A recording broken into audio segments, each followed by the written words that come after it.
Hello students, आज पुनः मैं एक नई वीडियो के साथ सभी का वेलकम। सबसे पहले ध्यान दीजिए, कल आपका 12वीं का केमिस्ट्री का पेपर है।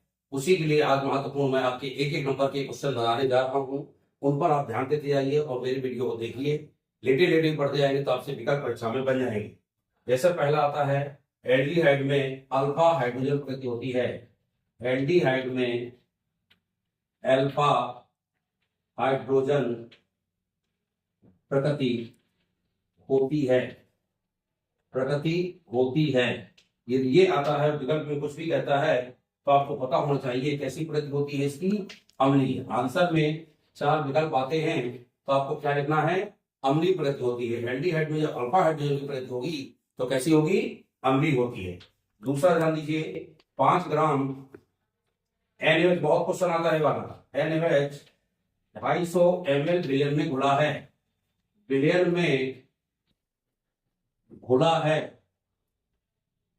तो विलयन की मोलरता क्या होगी? मोलरता जब पूछता है तो मोलरता का आपको सूत्र लगाना है। और ये 5 ग्राम के अंतर्गत आता है तो NaOH का जो भार होता है वह आप लिख लेंगे, इसका 40 होता है, क्योंकि 23, 16 और 1 ये 40 होता है। तो इस प्रकार से आप देखेंगे तो इसका आंसर आपका आएगा, ये महत्वपूर्ण आंसर है, इसका आता है 0.5 मोलरता। मोलरता को कैपिटल M से व्यक्त करते हैं। सेल स्थिरांक की इकाई बहुत आता है। सेल स्थिरांक की इकाई, ये क्वेश्चन बहुत आता है। सेल स्थिरांक की इकाई जो होती है वह होती है आपकी सेंटीमीटर इनवर्स। तो सेंटीमीटर ऊपर लिखना है इनवर्स, ये होती है इसकी इकाई। चौथा क्वेश्चन, एक प्रथम कोटि अभिक्रिया 16 मिनट में 75% पूर्ण होती है। एक प्रथम कोटि अभिक्रिया, ध्यान रखिए, सुनते भर जाइएगा। प्रथम कोटि अभिक्रिया में ज्यादा हल नहीं कर रहा, आपको बताता जा रहा हूं कि आंसर यदि यही क्वेश्चन आता है तो आप उसको सीधे सीधे आंसर लिखिए। एक प्रथम कोटि अभिक्रिया 16 मिनट में 75% पूर्ण होती है। कितनी होती है? 75% पूर्ण होती है। तो पूर्ण होने में जो लगा समय, समय का आंसर आपको ध्यान रखना है। इसका जो आंसर आता है वह होता है 8 मिनट। यदि आपकी 16 मिनट में कहता है और 75% अभिक्रिया पूर्ण होती है तो जो इसका आंसर आएगा वह आएगा आपका 8 मिनट। ध्यान रखिएगा। अगला है, एंजाइम माल्टोज को ग्लूकोज में परिवर्तित करता है। तो कौन सा एंजाइम माल्टोज को ग्लूकोज में बदलता है? तो जो एंजाइम होता है उसमें एज लग जाता है। क्या लग जाता है? एज। चाहे जैसे माल्टोज है तो एंजाइम का नाम क्या होगा? माल्टेज। ध्यान रखिए। इसमें आएगा निम्नलिखित में से कौन सा एंजाइम माल्टोज को ग्लूकोज में परिवर्तित करता है? तो आंसर क्या लिखोगे? Maltase enzyme. ये ध्यान रखिएगा, ये भी आपका महत्वपूर्ण है। इसमें आपके विकल्प के रूप में आएंगे तो 4 विकल्प दिए हो, उन्हें आप देख लेना कौन सा सही है और आपको भरना है। आगे देखिए, रिक्त स्थान आते हैं 2, 4, 6 ट्राई नाइट्रोफिनॉल। ये मैं पढ़ा चुका हूं।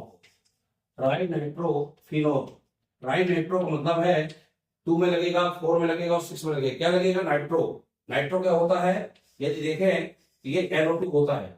ये फिनॉल है, 2 में लग गया, यहाँ 4 में लगेगा और यहाँ 6 में लगेगा। तो 2, 4, 6 ट्राई नाइट्रोफिनॉल होता है। इसका सामान्य नाम कहता है, क्या कहलाता है? तो ये पता होना चाहिए, इस कहलाता है पिक्रिक अम्ल। क्या कहलाता है? पिक्रिक। तो इस तरह लिखना है इसको, पिक्रिक अम्ल। क्या लिखेंगे? 2, 4, 6 ट्राई नाइट्रोफिनॉल क्या कहलाता है? पिक्रिक अम्ल कहलाता है। अगला देखिए आएगा क्वेश्चन, C6H5COH धन, यहाँ खाली स्थान आएगा, इक्वल टू कहेगा C6H5CONH2 और प्लस निकलेगा इससे पानी। ये ध्यान रखिएगा, मैंने आपको कल ही एक क्रिया पढ़ाई थी कि जब बेंजोइक अम्ल की क्रिया अमोनिया से होती है तो आपका क्या निकलता है? NH2, यानी कि बनता है बेंजामाइड, और यहाँ क्रिया किससे होगी? NH3 के। तो रिक्त स्थान में क्या भर देंगे? NH3। यहाँ क्या भरोगे रिक्त स्थान में? पिक्रिक अम्ल। तो ये हो गया। तीसरा लिखे मेथिल एमीन। ये भी क्वेश्चन कर रहा है मोस्ट आपको। हमने कल कहा था आपसे कि जो आपको कमेंट करके पूछना हो, लेकिन किसी स्टूडेंट ने पूछा नहीं है। मेथिल एमीन एथिल एमीन से आपको मैंने बताया था कैसा है? अधिक क्षारीय होता है। कैसा होता है? यहां भरेंगे अधिक, और कैसा होता है? क्षारीय। यानी मेथिल एमीन एथिल एमीन से अधिक क्षारीय होता है, अधिक आपको भरना है। अगला है, किसी गैस को कि द्रव्य में विलेयता, ध्यान रखिएगा ये सब महत्वपूर्ण इसलिए बताया जा रहा हूं आपको, एक बार पढ़ लेंगे तो बन जाएगा। विलेयता के नियम द्वारा आधारित है, के नियम द्वारा आधारित है, नियम द्वारा आधारित है। तो एक नियम मैंने कल बताया था इसको, हेनरी का नियम। हमने यदि आपने हेनरी का नियम पढ़ लिया होगा तो ये खाली बन जाएगा। हमने क्वेश्चन बताया था हेनरी का नियम लिखिए और इसकी सीमाएं लिखिए, ये क्वेश्चन आपको मोस्ट है। अगला है एक फैराडे आवेश का नियम।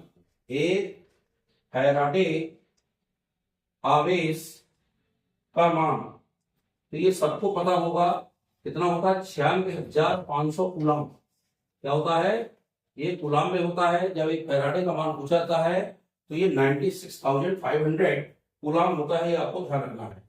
अगला देखें, एक EDTA ethylene diamond tetra acetate, इसका पूरा नाम होता है। यह कौन सा लिगेंड है, यह पता है आपको, दंती या षडदंती लिगेंड है।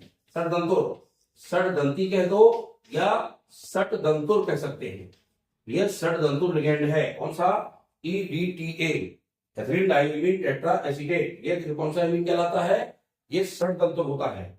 ये आपका क्या है, एक लिगेंड है। यह लिगेंड आपका षटदंतुर के अंतर्गत आता है। षटदंती आ जाए तो लिख देना, तो चाहे षटदंतुर लिख देना तो भी आपका सही माना जाएगा। इस तरह से आपके खाली स्थान पूछे जाते हैं। अगला देखिए, खाली स्थान बता दी मैंने आपको, जो मोस्ट है आने वाले को बताता हूँ आपको। अभी एक तो हो सकता है मुझको समय मिलेगा और आपको बताऊंगा। अगले सत्य सत्य आते हैं। सत्य सत्य में पहला है स्टीफन अभिक्रिया द्वारा, पहले लिख के देता हूं आप सुनते जाइए, द्वारा कीटोन बनाए जाते हैं। कीटोन बनाए जाते हैं, देखिए बन गया होगा आपसे, लेकिन आप बता रहा हूं आपको क्योंकि मैं इसलिए अभिक्रिया आपको पढ़ा चुका हूं। अभिक्रिया दर दूसरा है, अभिक्रिया दर की इकाई, अभिक्रिया दर की इकाई लीटर इनवर्स सेकेंड इनवर्स है। तीसरा देखें, ये महत्वपूर्ण है आपके, पहला स्टीफन अभिक्रिया द्वारा कीटोन बनाए जाते हैं। ये सत्य सत्य लिखना है। क्या लिखना आपको, सत्य। आपने का सत्य मैं लाइन से बताऊंगा आपको। पहले इसमें लिख दूं लेंथेनाइड, लेंथेनाइड एक्टिनाइड की तुलना में, एक्टिनाइड की तुलना में अधिक क्रियाशील होते हैं। मैं आपको कर बता रहा हूं, आपको अधिक क्रियाशील होते हैं, ये ध्यान रखिएगा। चौथा है आपका, फिनोल को कार्बोनिक अम्ल भी कहा जाता है। फिनोल को कार्बोनिक अम्ल भी कहा जाता है। यदि यही कह जाएगा तो आपसे 77 बन जाएंगे। पांचवा है आपका हाफमैन ब्रोमाइड अभिक्रिया द्वारा, ये भी प्राथमिकों में दिया आपको, हाफमैन ब्रोमेमाइड अभिक्रिया। आप इनको पढ़ते रहिए, मैं बोलता हूं आपको सुनते रहिए। हाफमैन ब्रोमाइड अभिक्रिया द्वारा प्राथमिक एमीन बनते हैं, प्राथमिक एमीन बनते हैं। ये भी आपको सतत समझा रहा हूं आपको। एक और देख रहे हैं, कीटोन एक गोलाकार प्रोटीन है। कीटोन एक गोलाकार, ये गलत है, गोलाकार प्रोटीन नहीं होते कीटोन, प्रोटीन है। समझिए आप, पहला लिखा है स्टीफन अभिक्रिया, कीटोन बनते नहीं, मैंने बताया स्टीफन अभिक्रिया, तो ये आपका क्या है, ये असत्य है। दूसरा कहता है अभिक्रिया दर, जो कहता है कि इकाई क्लियर होती ही है, ये आपका सत्य है, लेकिन आपको लिखना हिंदी से, असत्य दूसरा सत्य। तीसरा है लेंथेनाइड एक्टिनाइड की तुलना में अधिक्रियाशील नहीं होते, इसलिए आपको ये क्या करना है, असत्य करना है। चौथा है फिनोल कार्बोनिक अम्ल देते हैं, तो 100% सही है, ये अम्ल बनाते हैं, इसलिए आपका ये सही है। इसमें क्या लिखोगे, सत्य है। अगला है हाफमैन ब्रोमाइड अभिक्रिया द्वारा प्राथमिक एमीन बनते, ये भी पढ़ा था RNH2, ये भी आपका 100% सही है। फिर अगला कह रहा है कीटोन एक गोलाकार प्रोटीन नहीं होते, इसलिए इसमें क्या लिखेंगे, असत्य। मैं फिर एक बार बोलने दे रहा हूं, स्टीफन अभिक्रिया द्वारा कीटोन बनते हैं, यह आपका गलत है।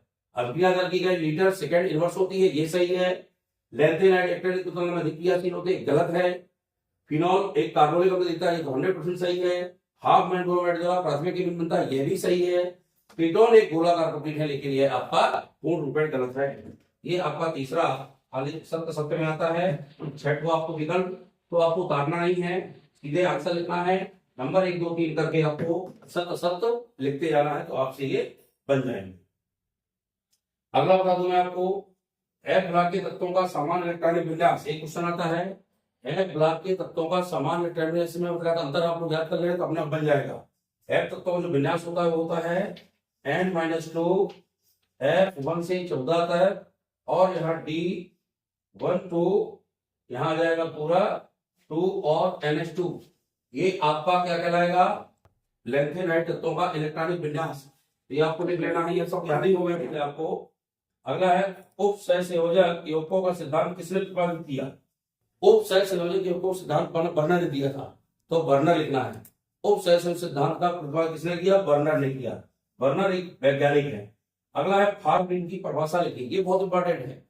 फार्मलिन इसको बता दूं मैं आपको, जब भी आए फार्मलिन क्या है तो क्या लिखोगे, फार्मल्डिहाइड का 40% जलीय विलयन फार्मलिन कहलाता है। क्या लिखोगे, फार्मल्डिहाइड का, इसका फार्मल्डिहाइड सूत्र FCHO का 40% जलीय विलयन, 40% जलीय विलयन क्या कहलाएगा आपका, ये फार्मलिन कहलाता है। क्या कहलाता है, फार्मलिन, ध्यान रखिएगा। अगला है मोलरता की परिभाषा, आप याद कर चुके होंगे। 1 किलोग्राम जो विलायक होता है, विलायक में मोलों की संख्या जो होती है वो होती है उसकी मोलरता। मोलरता को स्मॉल m से व्यक्त करते हैं। 1 किलोग्राम विलायक में मोलों की जो संख्या होती है विलायक की, वो कहलाती है मोलरता। अगला आता है तुल्यांकी चालकता की इकाई, तो क्या होती है, ओम, इनवर्स, सेंटीमीटर स्क्वायर, और तुल्यांकी लिख दोगे आप -1 यानी इनवर्स, तो ये होती है तुल्यांकी चालकता की इकाई। तो ये आपको लिखना है। ये भी विकल्प एक वाक्य में उत्तर के रूप में आ सकते हैं, तो ये आपको पढ़ना है। इस हिसाब से मैं एक बार जोड़ी और बता देता हूं। यहां लिखना है हिल्सबर्ग अभिकर्मक, हिल्सबर्ग अभिकर्मक। देखते आइए अच्छे से, आप देख लेंगे इनको, पढ़े लेटे जाते रहते तो भी बन जाएंगे। विटामिन B12, तीसरा है आपका, यहां आ गया प्रोटीन, चौथा आ गया विटामिन डी, और पांचवा आ गया डाई एजोनियम लवण। बहुत सरल है, बहुत सरल, डाई एजोनियम लवण। तो मैं सीधे कह दूं आंसर लिख दूं। पहला का जो डाई एजोनियम लवण होता है, यह पता है आपको, C6H5N2Cl होता है। इसका मैं सूत्र आपको बता दूंगा, बेंजीन डाई एजोनियम क्लोराइड कहलाता है। क्या कहलाता है, बेंजीन डाई एजोनियम क्लोराइड। और विटामिन बी की कमी से होने वाला रोग कौन होता है, रिकेट्स। ये भी आपको पता है। विटामिन बी की डी की कमी से रिकेट्स होता है। फिर और बता दूंगा आपको, ए में रतौंधी, बी में बेरी, सी में स्कर्वी, डी में रिकेट्स, और ई में नपुंसकता। ये आपको लिखना है। प्रोटीन के आगे आपको जो प्रोटीन होते हैं उसमें क्या लिखोगे, प्रोटीन जो है वह आपका क्या होते हैं, प्रोटीन जितने होते हैं उसको कीटोन के अंतर्गत आते हैं। यहाँ कीटोन लिखना है। विटामिन B12 जो है आपका वह कोबाल्ट के अंदर आता था। कोबाल्ट क्या है, सिंबल आ जाए CO, अच्छा लिखा है कोबाल्ट कहलाएगा। अगला है हिल्सबर्ग अभिकर्मक। ये आपको पता है कि हिल्सबर्ग जो अभिकर्मक होता है वह होता है C6H5SO2Cl। इसमें देखो डिफरेंस दोनों थोड़ा सा, ये डाइएजोनियम क्लोराइड है, वह हिल्सबर्ग अभिकर्मक है। C6H5SO2Cl जो आ जाएगा तो ये क्या है आपका, हिल्सबर्ग अभिकर्मक। और ये डाइएजोनियम आता है तो होता है आपका बेंजीन डाइएजोनियम क्लोराइड माने C6H5N2Cl। ये विकल्प आप देख लेना, हो सकता है परीक्षा में फंस जाए। शाम को मौका मिलेगा तो एक विकल्प और आपको बताऊंगा इंपॉर्टेंट। और इस वीडियो को देखिए, लाइक सब्सक्राइब करिए और शेयर करिए, ताकि आपके फ्रेंड्स जितने हैं वो भी अच्छे से देख सकें। और इस तरह से वीडियो को देखते रहिए। केमिस्ट्री का पेपर दीजिए, केमिस्ट्री के बाद आपका बायो का पेपर है, मैं बायो के इंपॉर्टेंट क्वेश्चन आपको बताऊंगा, तो वो भी आपको नोट करिएगा और उनको पढ़िएगा। कल पेपर के बाद हमको कमेंट करके जरूर बताना कि जो मैंने कुछ बताया है, क्रिया बताई वो सब आई होंगी और आपसे बनी या नहीं बनी, इसका कमेंट करिए। बहुत बहुत धन्यवाद, बेस्ट ऑफ लक।